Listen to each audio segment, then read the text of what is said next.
Hi, friends. So, yesterday I was out on a bike ride and um, had a little bit of a spill. So, I was actually due one for all the years of biking that I've done. I have crashed so infrequently. I'm generally pretty safe on the road, but I wanted to share some of the lessons surrounding my fall yesterday. So, first, the element of my own stupidity. So I mentioned doing some maintenance on bicycles yesterday, and I did some, but I didn't complete the maintenance on one of the bicycles, and I chose that one to go out on. And what was happening with that bicycle is two of the gears in the middle are jumping, so a chain wouldn't quite enter the cog perfectly on the back for two of the gears.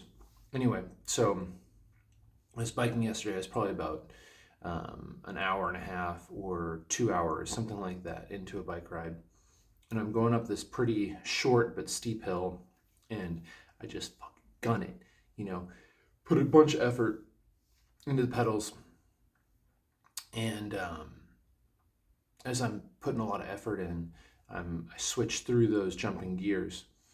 And of course, and it's so stupid, but the cranks, because that chain didn't catch on one of the cogs, the cranks just sort of went zero resistance for a second, and then as soon as it caught the gear that was much higher up, it just kind of it locked into place really hard, and my balance wasn't perfect. I was kind of being bent over to change the gear shifter. It's a bar end gear shifter, just a confluence of factors, and that caused me to basically just slam my bike down like this. Like, here I am upright on the bike, and I just kind of slammed down to my right side. And so the first lesson, don't, for me and for anyone watching this, don't ride a bike with jumpy gears, or if you're going to ride it as a test ride, but don't put a bunch of effort into a bike that doesn't shift properly, because something like this is likely to happen. Most of my years of bike riding when I was younger are on fixed gears, and I'm learning a lot about geared bikes now that I'm back into cycling. I'm doing gears now, and yeah, this is just one of those things that I didn't know to take seriously, and now looking back, it makes perfect sense. Anyway, okay, so that's the first lesson. Second lesson: when I slam my bike down on the right hand side, my my pedal on the right side made contact with the ground, and the bars, the end of the bar, made hard contact with the ground, and so did the side of my head right here. And I was wearing a really, really nice helmet, so that helmet is garbage now. It that beautiful orange one, I'm gonna get a replacement, I think, because I liked it so much. Shout out to Pac, those helmets are dope. Anyway, so this part of my head made contact with the ground, of course, concrete, really hard, and it put a huge dent in the helmet. Just totally didn't like crack the helmet or anything, but totally destroyed the helmet on this side. And then I guess what happened is that I continued to move in that direction, and I got this part of my eye, like above my eye right here on the concrete, cut myself up pretty good. And a little bit of my cheek here must have touched the ground too, because this is pretty tender. Anyway, all the blood sort of pooling around my eye here and here is, I think, ancillary to those 2 points of contact. Anyway, so second lesson, always wear a helmet. Always. Oh, always wear a helmet. Oh, lesson 1, don't ride jumpy gears with any sort of effort. Lesson 2, always wear a helmet. So then what happened after that is there were these two Latino gentlemen that were working on a house nearby, and they're doing sort of contracting work. And they, one of them in particular, but two of them, they both sort of like saw me fall and ran over to me immediately.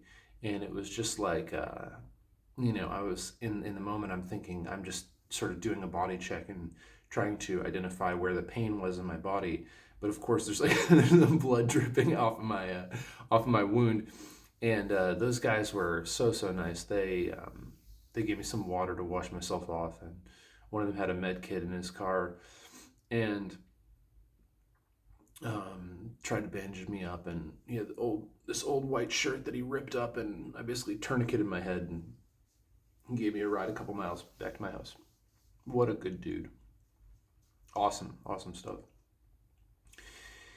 So there's another element of the story is that, there's people are really good in general, and when you're in trouble, they'll almost always help you out. We recognize the humanity in each other and really want to support each other.